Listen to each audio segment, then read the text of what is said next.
Welcome to Elementary Functions. Today we're going to talk about properties of trigonometric functions.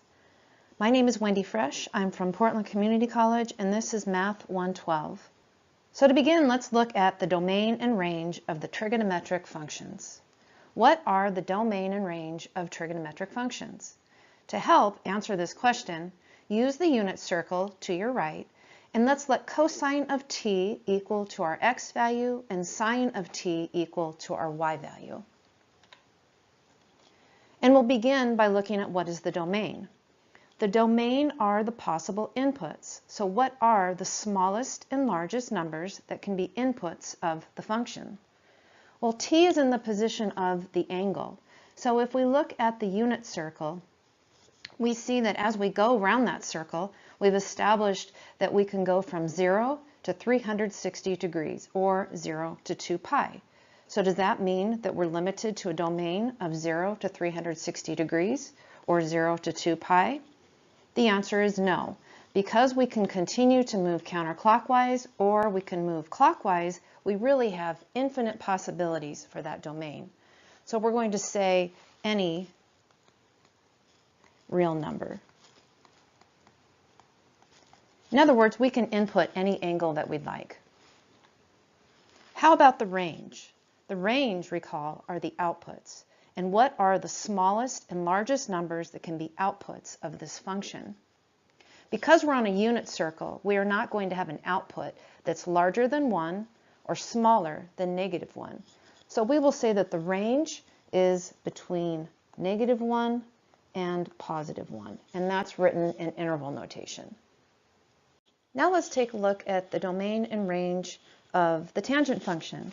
We will let the tangent of our angle t be defined as y over x. From the sine and the cosine function, it's known that the input for the angle can be anything. However, there is a limitation for the tangent function. What is it? Well, the tangent function, because it includes a denominator, we know that that denominator cannot equal 0.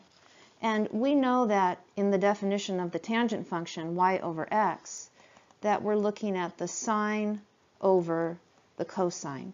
So we have to be careful and limit our domain to any angle that's going to produce a cosine that's equal to 0. So the question is, on our unit circle, where do we see a cosine of 0? And if you look in the unit circle, you see that at the angle pi over 2, at pi over 2, we have a cosine of 0. Now that doesn't occur again until we are down at 3 pi over 2, where we see the cosine also being 0. So pi over 2 and 3 pi over 2 are going to cause us problems. And again, because we know we can go around and around the circle, either clockwise or counterclockwise, we have to also consider multiples of those.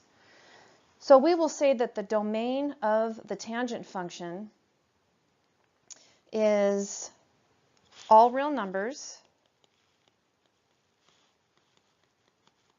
except odd multiples of pi over 2. So that would include things like 1 pi over 2, 3 pi over 2, 5 pi over 2, and of course we could go the other direction and talk about things like negative pi over 2, negative 3 pi over 2, etc. Now how about the range? In a fraction, when the denominator gets smaller, the fraction gets larger and larger without bound. As the denominator gets larger, the fraction gets smaller and smaller without bound. So considering that the tangent function is made up of a fraction, without bound indicates that the range of the tangent function is all real numbers.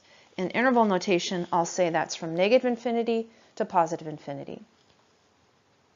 Now I want you to keep in mind that in future lessons, when we graph these functions on an x-y axis, this tangent function is going to be much easier to visualize in terms of the domain and the range.